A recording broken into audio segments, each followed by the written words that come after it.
Well, hey there, guys, and welcome back. On this week's show, we got a budget. Well, it's a digital angle gauge, I guess.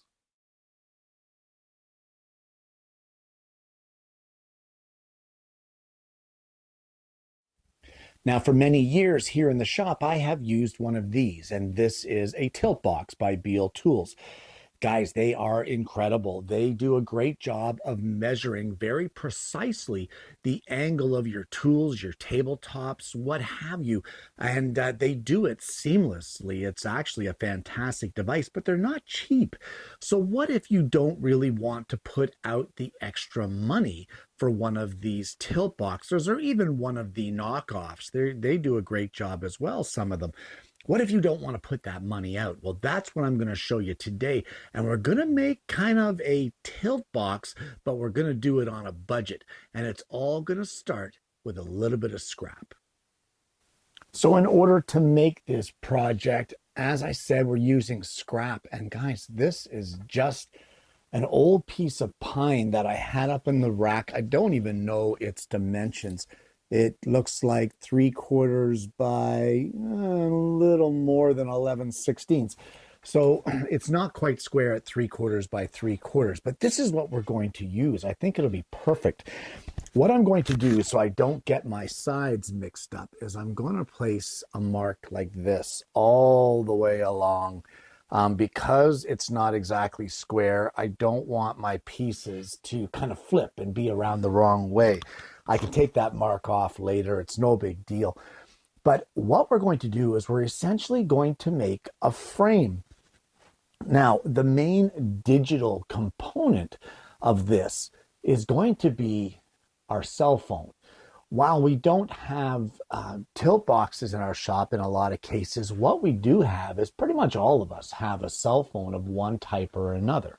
And if you have an Apple phone, you can easily go into the Measure app and pull this up. And if you click on the level, normally it looks like this, and you can measure out certain points. But if you click on level, look what you've got here. You have a level that is going to tell you what degree things are measured at for whatever you want to use it for. In this case, we're going to use it to make our tilt box. Oh, look, I just went perfectly level.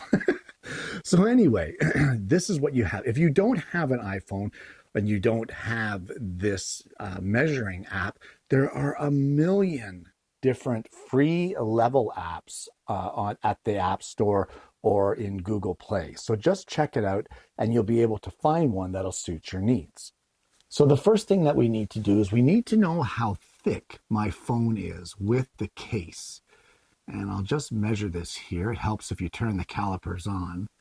We'll just measure this. This is 27/64. Now that's, you know what, that's not quite enough because I've got the bevel around where my cameras are. So we're going to go 7/16. There we go. So 7/16. So what we need is in one side of this piece of pine, we're going to take this over to the table saw. I'm going to set up the dado blade at 7/16, and we're going to run a 1/4 inch deep 7/16 wide dado all the way along this strip of pine. Well, before I go too crazy on cutting dados in our pine strip, we're just going to test it on a piece of scrap and just ensure that our phone is actually going to fit in place. Now, truth be told, I actually changed my dimensions. Instead of putting it a 1/4 inch deep, I went 5/16. I thought I'd like to have the phone a little more securely in the frame. Either way, guys, we're going to get this dado cut from end to end.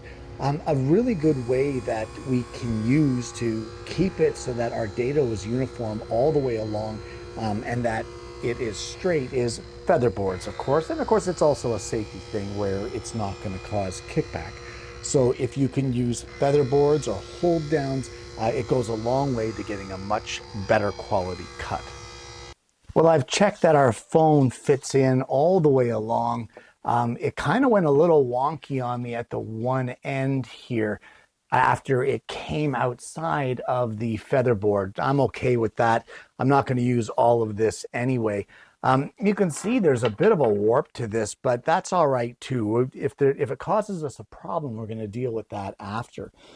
But what we need to do now, guys, honestly, is just take some measurements, and we're going to take this piece of pine over to the table saw, and using our miter fence and a fine cross-cut blade, I am going to build a frame for my phone. So let's get that started. I'm going to get the pieces cut. Honestly, if you don't want to do this at the table saw, you can very easily do this by hand with a miter box. You saw there a little while ago where I had my wife in the shop. I showed you some of the methods there for doing that. So whatever you prefer, table saw, hand saw, miter box, it's all up to you. But we're going to get the pieces that we need cut to perfectly fit my phone in our frame. All right, and there is our frame pieces done. Now, guys, you don't need a super tight fitting frame, but you want it to be somewhat snug. You want it to be so that your phone isn't bouncing around in there. So what we want to do now is you want to take one of your side pieces. It doesn't matter which one. And right in the middle, I'm going to place 3 holes. I don't want to go all the way up to the top. So I think, let me just have a measurement here and have a look. Yeah, so I think we're going to place one of the holes 1/2 inch up from the bottom, and then the next one will be at possibly 1.5 inches, and then the next one will be equally spaced from those two. But we're going to drill 3 1/2 inch diameter, 5/16 deep holes using a Forstner bit. Okay, so we're just going to do a dry fit of the frame here in our framing clamp, just to make sure that we're happy with the way this is going together, make sure that we're happy with our miters. And if we are, and everything is lining up the way that we would like, and we're happy with the whole thing in general, we're going to glue this together. Now, guys, clean up your squeeze out. It doesn't have to be perfect because, of course, the edges of the phone are round, so they won't actually reach into the corner anyways, but you still want to get it fairly close. Now, I'm going to tell you something right here and now. For this frame, although it seems a little strange, we are only going to glue 3 sides. So we just want to glue, let's say, in the bottom 2 corners, we're going to say, and that will give us 3 sides of the frame. There will be no glue at the top. So why bother even cutting the top piece? Because it really helps with the whole clamping it together. Having that 4th piece gives proper alignment, proper adjustment, and proper 90-degree corners on our outsides. So let's get this glued up. Remember, don't glue in your one long piece, and let it set up, and then we can move on once it's dry.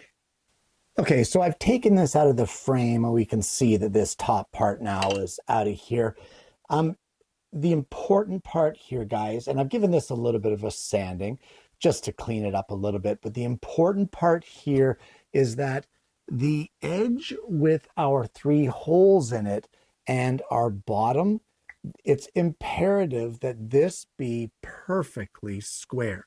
You need this to be square. And the reason for that is that when you have your phone sitting in this frame, the dimensions or the measurements that you're getting on this bottom edge here are going to be 90 degrees to this edge. You're going to understand in just a little bit.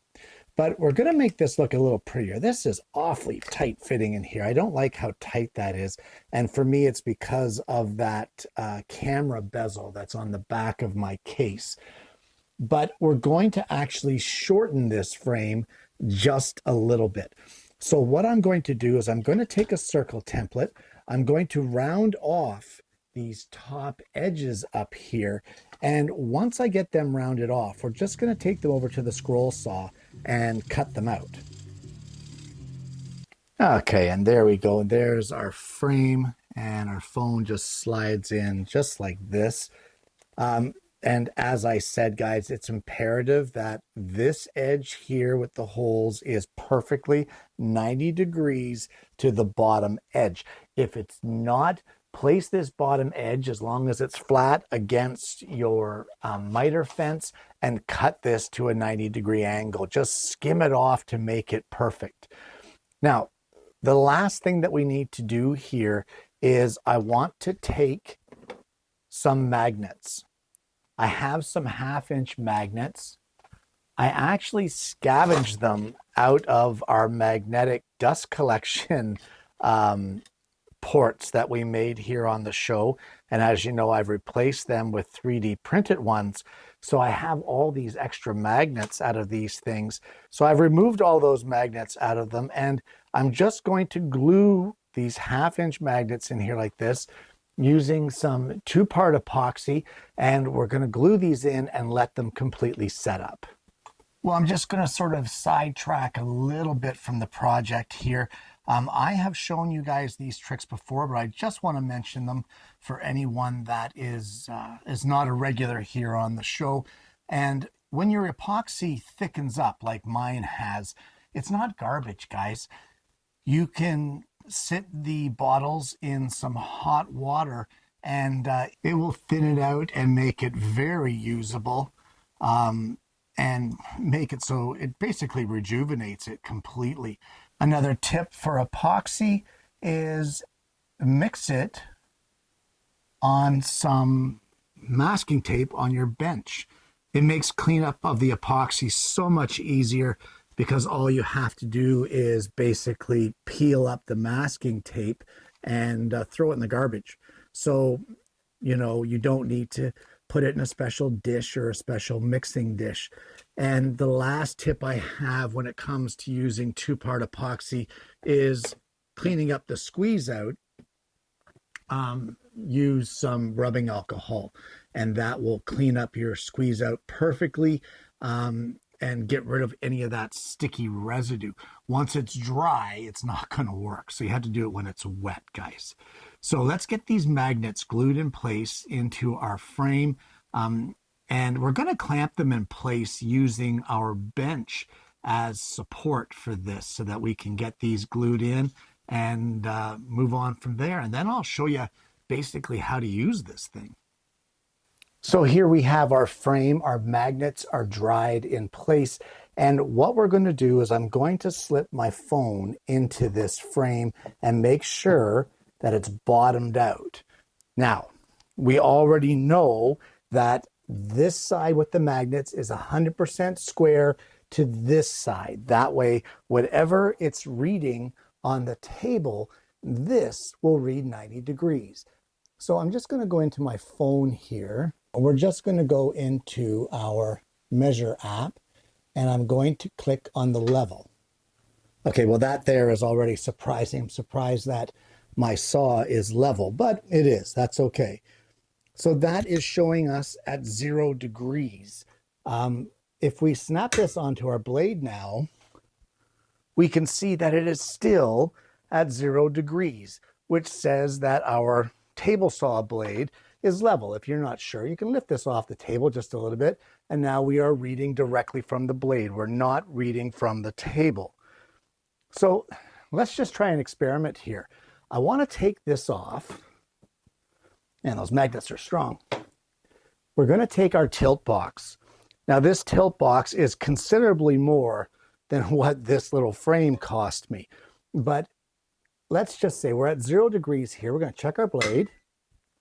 0 degrees. So that means that we are 90 degrees to our table. So what I want to do is I want to tilt this, let's say, I don't know. Let's just pick an arbitrary number. Let's go 7 degrees. Okay, 7.05. If we're going to complain about 0.05 degrees, at least for this demonstration, then we have issues. So let's take this off at 7.05 degrees, and we're going to snap on our shop-made frame. Guys, look at that. 7 degrees. Now, if you're making a model, as we just did in the series with the dump truck and the pup trailer, there was a lot of different times that we needed 7-degree, 8-degree angles, that sort of thing. So let's tilt this. Let's say 10 degrees. See, as you're turning your blade, there we go, 10 degrees. What does the tilt box say? Guys, 10.05. Like, honestly, it doesn't get much more spectacular than this. And then if we rotate it back the other way to reset our blade to 0, and let's just see what our tilt box says. We've got reset it to 0 here and check the blade. Guys, honest to goodness, you can't go wrong with this. And if your table is not level, and say your table's at, well, like -1 degrees, then you know that whatever you want to tilt, you have to add that 1 degree to your measurement. Just a fantastic little shop-made tool to get yourself an inexpensive tilt box for all of your tools with magnetic blades in them. And there you have it, a shop-made tilt box or digital angle gauge. Guys, dead simple, dead simple. Just a basic 3-sided frame with a perfectly square edge from your magnet side to your bottom, and a dado in here to hold something that most of us already have, which is your smartphone. Now, guys, this can be modified for different phones. Just because I have an iPhone, that doesn't mean that it only works with an iPhone. This will work with an Android. It'll work with any of them. Heck, if you want to make it big enough, you can even make it work for your tablet if that's what you have. But either way, it'll still work. It's just the measuring app that measures angles. That's the key here to this. And while this is one of the apps that comes standard with an iPhone, it's also an app that is extremely accessible through free downloads. Even if it's a trial version, you can wait through a little 30-second ad to be able to use this to set a measurement on your table saw. If you are making scale models, as we were in that series, making some of those cuts at the 8 degrees, 10 degrees, what have you, 16 degrees, it doesn't matter. Being able to tilt your table saw blade to be very specific and very accurate measurements and very repeatable measurements is key. And this little frame is a very economical way to be able to do that and to utilize something that you already pretty much have with you at all times, which is your cell phone. Now, guys, there's one thing you need to keep in mind. And as I stated, you need to pay attention to the initial measurement that your phone is showing when you sit it down on your table saw. If it's at 0, like mine was, I'm very surprised about that. But if it's at 0, then Bob's your uncle. You just read whatever measurement you want. But if there is any other measurement other than 0 showing on basically when you sit it on your table, you need to compensate for that. If it's 2 degrees off, then you need to add 2 degrees to your measurement. So don't be afraid to use it. Don't say, oh my gosh, it's not at 0. This is useless to me. No, it's not. And unfortunately, when using a cell phone app, they don't have the ability to reset to 0 like the tilt box does. So there's no way to zero that phone out. But as long as you pay attention to measurements, you're golden. It's perfect. Either way, guys, economical, useful, and it makes your cuts so accurate and so quick and so easy. You gotta give this one a try. Guys, I want to thank you so much for tuning in this week. This one has been on my list to do for quite some time, and I'm finally getting around to it, after getting the dump truck, finished and being able to move on. It's nice to be able to get back to some of these quick little projects that are helpful to so many people. If you haven't already, please consider liking and subscribing to the channel. We have an amazing audience base, and I'm hoping that you're going to consider becoming a part of that.